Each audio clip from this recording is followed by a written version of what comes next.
वर्ष के अंतराल के बाद इतनी बड़ी अंडर परफॉर्मेंस इसकी प्राइस में आई है। अब इसका कारण क्या है और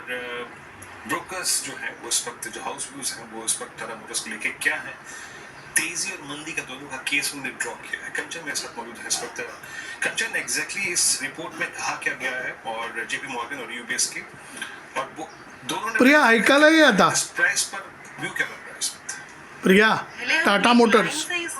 बुल वर्सेस बेयर बोल रहा है टाटा, और जो जेपी मॉर्गन है वो बोल रहा है बाय, यानी कि दो कॉन्ट्राडिक्टरी कॉल यहाँ पे दी गई है। अगर हम सबसे पहले बात करते हैं जेपी मॉर्गन की, तो यहाँ पे ये ओवरवेट हो चुका है टाटा मोटर्स के ऊपर, और जो यहाँ पे इन्होंने लेवल दिया है वो यानी कि जो अभी करंट लेवल चल रहा है यहाँ से 35% का अपसाइड यानी कि 1250 के लेवल हमें देखने को मिल सकते हैं, उनका कहना है। और साथ में अगर यूबीएस की बात करें तो उन्होंने सेल रेटिंग दी और जो लक्ष्य है उसे घटा के कर दिया है 825 रुपए प्रति शेयर का। एक एक करके समझते हैं कि दोनों का क्या मानना है टाटा मोटर्स के अंदर। जेपी मॉर्गन कह रहा है कि जो होलसेल के नंबर्स में कमजोरी देखने को मिली है वो पहले से कहीं ना कहीं प्रेडिक्ट कर ली गई थी, लेकिन जो प्रोडक्ट मिक्स है वहां पे हमें एक अच्छा खासा सुधार देखने को मिल रहा है। लेकिन UBS at the same time बोल रहा है कि जो चाइना का मार्केट है ग्लोबल कार मेकर्स के लिए वो पहले जैसा नहीं रहा।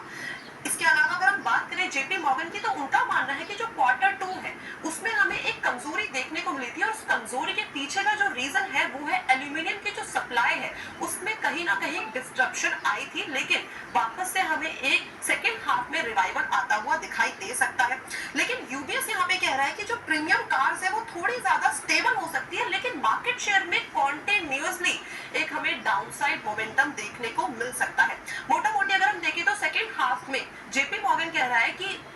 जो मैनेजमेंट की कमेंट्री है वो काफी ज्यादा क्रूशियल हो सकती है, और हमें एबिट मार्जिन में 8.5% का एक अपसाइड देखने को मिल सकता है। साथ ही अगर जेएलआर 10% के एबिट मार्जिन के पाथ में चलता है तो हो सकता है कि हमें स्टॉक के अंदर एक री रेटिंग भी जरूर देखने को मिले, और अगर ऐसा होता है तो इसे उसके बाद बीएमडब्ल्यू या फिर मर्सिडीज के साथ कंपेयर नहीं किया जाएगा, बल्कि इसका कंपैरिजन डायरेक्टली होगा पोर्शा से। लेकिन at the same time UBS का कहना है कि ग्लोबल कार मेकर्स को अपनी कैपेसिटी और प्रोडक्ट मिक्स में थोड़े से चेंजेस लाने पड़ेंगे, और अगर इनको इस मार्केट में और भी ज्यादा स्टैंड आउट करना है तो लोकल प्लेयर्स के साथ भी कहीं ना कहीं इन्हें हाथ पे हाथ रख के काम करना होगा।